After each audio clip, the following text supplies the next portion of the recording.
প্রতিটা রুহু, প্রতিটা মানুষ মালাকুল মাউতকে দেখতে পায়। আপনিও দেখবেন, আমিও দেখব।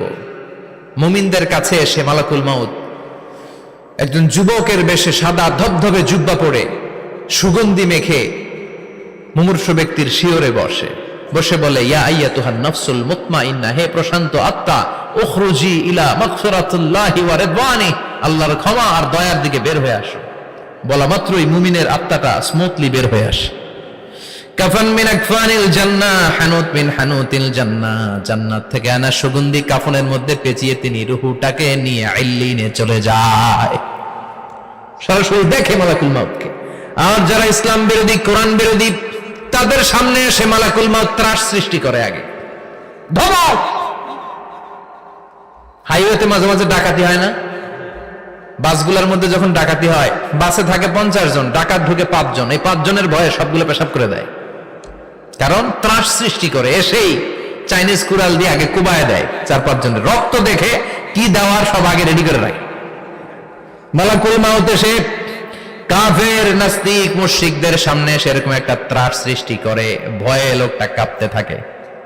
ওর কাছে ভদ্র ভাষায় কথা বলে না, সুন্দর জামা পরে আসে না, কালো কুচকুচে চেহারা, ভয়ঙ্কর একটা রূপ নিয়ে, আকৃতি নিয়ে ইসলাম বিরোধীদের মাথার সামনে আসে। দুর্গন্ধযুক্ত চেহারার দেহ নিয়ে ধমক দিয়ে বলে, ও পাপাত্তা, ইয়া আইয়াতুহান নাফসুল খাবিসা উখরুজি ইলা গাদাবিল্লাহ, হে পাপাত্তা, আল্লাহর রাগ, ক্রোধ আর গজবের দিকে বের হয়ে আয়। মুমিনের আত্মা বলার সাথে সাথে যেমনি মুমিনের দেহ থেকে বের হয়ে জান্নাতি কাফনের ভেতরে ঢুকে, কাফেরদের আত্মাও কি এরকম তাড়াতাড়ি বেরোতে চায় নাকি? কাফেরদের আত্মা বেরোতে চায় না। ডানে দৌড়, বায়ে দৌড়, সামনে দৌড়, পেছনে দৌড়, আহা, দৌড়াদৌড়ি করে।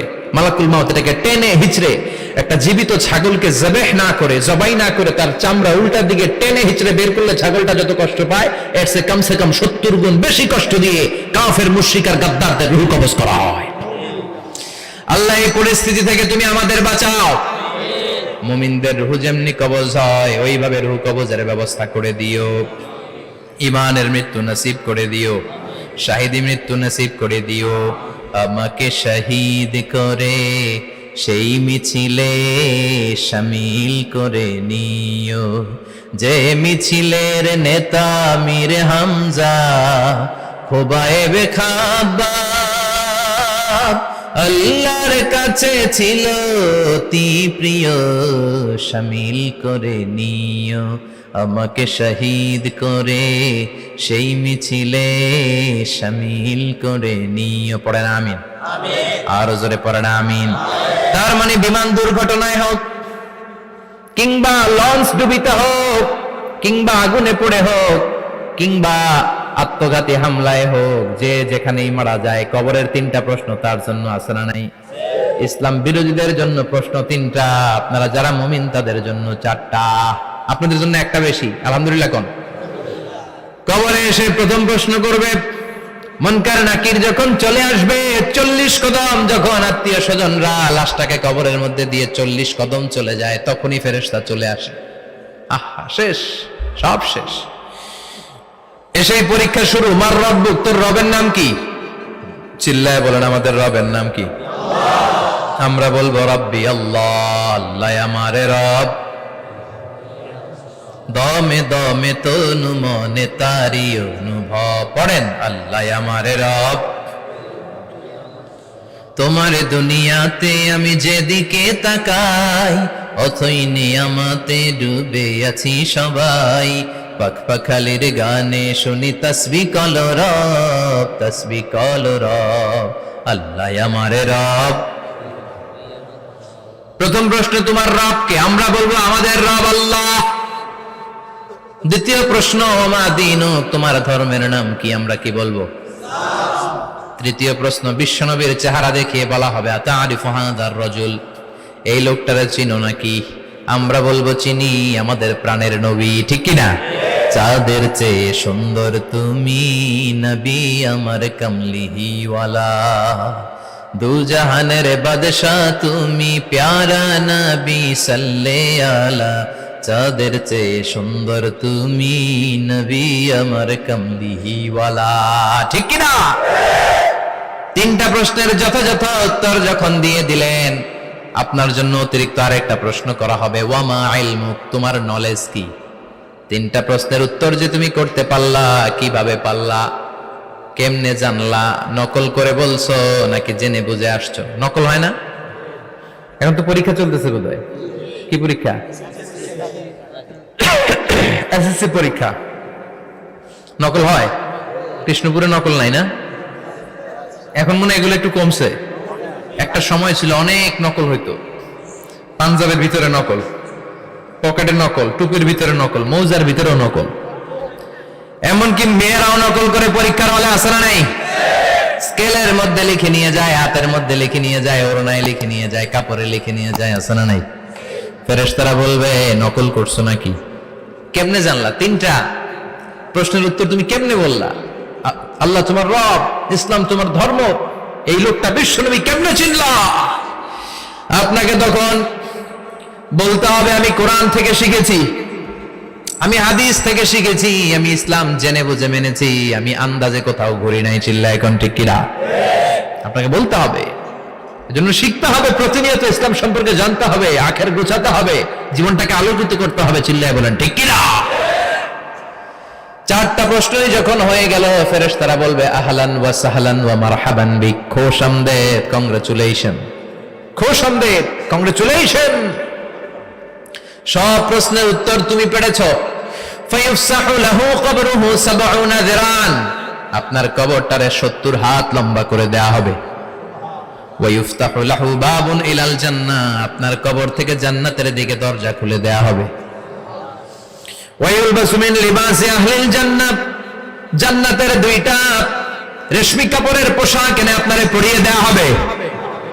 আর বলা হবে নাম কানাও মিলা আরুস, ঘুমাও, sleep, you should get some sleep now, তোমাকে লম্বা সময় পাড়ে দিতে হবে, ঘুমাও। কানাও মিলা আরুস, যেমনি বর বাসর রাতে আরামসে ঘুম দেয়, বাসর রাতে যেমনি বর কনেকে নিয়ে মধুর ঘুম দেয়, তুমিও ঘুমাও, কেউ তোমার ঘুম ভাঙবে না। মালাক ইসরাফিলের, কিয়ামতের জন্য ইসরাফিলের সিংহায় যে ফুৎকার আছে, ওই ফুৎকার ছাড়া কোনো কিছুই তোমার ঘুম ভাঙাতে পারবে না। আলহামদুলিল্লাহ পড়েন। আল্লাহ আমরাও যেন চারটা প্রশ্নের উত্তর দিয়ে লম্বা একটা ঘুম দিতে পারি, পড়ে না আমিন। ওয়াম্মাল কাফির ওয়া আহলুশ শিমাল, আর ইসলাম বিরোধী যারা, তাদের সামনে আসবে মালাকান আসওয়াদান আজরাকান, কৃষ্ণ বর্ণের দেহ, নীলাভ বর্ণের দুটো চোখ, গায়ের রং কালো, চোখের রং নীল, দেখতে কেমন লাগে? আলিফ লাইলার ভূতের মতো, কথা কন। গায়ের রং কালো, চোখের রং নীল। ফেরেশতা দুইটা আসবে, এসে ত্রাস সৃষ্টি করবে, এসে বলবে বল তোর রবের নাম কি? মার রব্বুক। ইসলাম বিরোধী মুশরিক, কাফের, নাস্তিক এরা বলবে আমি জানি না আমার রবকে, আমি জানি না, আমি তো আজীবন শুধু চেয়ার করেছি, মদ খেয়েছি, আমি ধর্ষণে সেঞ্চুরি করেছি দুনিয়ার বুকে, আমি টেন্ডারবাজি করেছি, চাঁদাবাজি করেছি, আমি মাস্তানি করেছি, আমার দাপটে এলাকার ইসলাম প্রিয়রা বাসায় ঘুমাতে পারে না। আমি ছিলাম টেন্ডারবাজ, আমি ছিলাম গডফাদার, সন্ত্রাসীদের লিডার, আমি ছিলাম ডন 1 2 3 সব, আমি ছিলাম ডনের ডন, আমি ছিলাম মাস্তান, রংবাজ, রব টপ কি আমি তো জানি না। লাদ্রি লাদ্রি, আমার জিজ্ঞেস করো না। আবার প্রশ্ন করা হবে ওয়ামা দীনুক, তোর ধর্মের নাম কি? বলবে লা আদরি, আমার কোনো ধর্ম নাই, আমার কোনো ধর্ম নাই, আমি শুধু মৌজ মাস্তিতে ছিলাম, আমি আনন্দ ফুর্তি করেছি, ইসলাম নিয়ে আমার মাথা ব্যথা ছিল না, আজীবন ইসলামরে আমি বাস দিয়েছি। চিল্লায় বলেন ঠিক কিনা? ইসলাম বিরোধীদের সাথে ছিল আমার চলাফেরা, আমার সব সাঙ্গপাঙ্গ ছিল গুন্ডা বদমাশ, ইসলাম বিরোধী। রব কি, ইসলাম কি, এগুলো আমি জানি না, আমার এগুলো জিজ্ঞেস করো কেন? ধর্ম কি আমি জানি না, আমি কিচ্ছু মনে করতে পারছি না। 3 নম্বর প্রশ্ন করা হবে আতারিফু হাযার রাজুল, দেখো তো এই লোকটারে চিনো কিনা? কয় না, চিনি না, তবে মনে হয় এই লোকটারে দুনিয়ার বুকে আমি গালি দিতাম, এই লোকটার বিরোধিতা করতাম, ব্লগের মধ্যে এই লোকটার ব্যাপারে কুৎসা রটনা করতাম, এই লোকটার কার্টুন বানিয়ে আমি হিংসা ছড়িয়ে দিতাম, এই লোকটার ব্যাপারে আমি এলাকার মধ্যে অপপ্রচার চালাতাম। ফেরেশতারা বলবে তাই, এই ছিল তোর ডিউটি, দাঁড়া এখনই আমাদের খেলা শুরু, এখনই শুরু। ফায়ুতরাকু বিমাতারিক মিন হাদিদ, লোহার একটা হাতুড়ি দিয়ে মাথা থেকে পা পর্যন্ত পিটানো হবে, পিটিয়ে ওর গোশতের হাড্ডিগুলোকে থেতলে ফেলা হবে। ওয়ায়ুকালু লিল আরদি ইলতাইমি, কবরের দুই পাশের মাটিরে বলা হবে এবার দুই দিক থেকে তোরা চাপ দে। চাপ দেয়া হবে, ধাক্কাধাক্কি করেও সে সুবিধা করতে পারবে না। মাটি আস্তে আস্তে আস্তে আস্তে দেহের দুই দিকে লেগে এমন জোরে দুইটা চাপ দিবে, ফাতাখতালিফা আদলাউহু, তার ডান পাশের পাজরের হাড্ডি বাম দিকে ঢুকে যাবে, বাম দিকের হাড্ডি ডানে চলে যাবে। বিশ্বনবী বললেন এই হাতুড়ি দিয়ে পিটানোর শাস্তি, কবরের চাপ দেওয়ার শাস্তি চলতেই থাকবে হাত্তাল কিয়ামা, কিয়ামত পর্যন্ত। আল্লাহ কবরের শাস্তি থেকে আমাদের বাঁচাও। আমরা এই আযাব পেতে চাই না, আমরা যেন ঠিকভাবে কবরের 4টা প্রশ্নের উত্তর করে দিয়ে লম্বা ঘুম দিতে পারি। আল্লাহ তুমি তৌফিক দাও। এজন্য আল্লাহ বললেন, গোলাম দুনিয়া নিয়ে পাগল হয়ে থাকো না। এই দুনিয়ার জীবন আসল জীবন নয়, আসল জীবন হলো কবরের জীবন। জোরে বলেন ঠিক কিনা? এই জন্য মাঝে মাঝে কবরে যাবেন, কবরস্থানে দাঁড়িয়ে চিন্তা করবেন এই জায়গায় আমারও আসতে হবে। দিন যাবে, রাত আসবে, বৃষ্টি হবে, শীত আসবে, কেউ আমার দেখতে আসবে না, একা থাকতে হবে। একা, বড় একা, অন্ধকার, বড়ই অন্ধকার। ওই কবরের জীবনের সামান গোছানোর দরকার আছে না নাই? ওই কবরে সুখে শান্তিতে থাকতে চাইলে নামাজ পড়ার দরকার আছে না নাই? কোরআন পড়ার দরকার আছে না নাই? ছেলে মেয়েগুলোরে মানুষের মতো মানুষ করার দরকার আছে না নাই?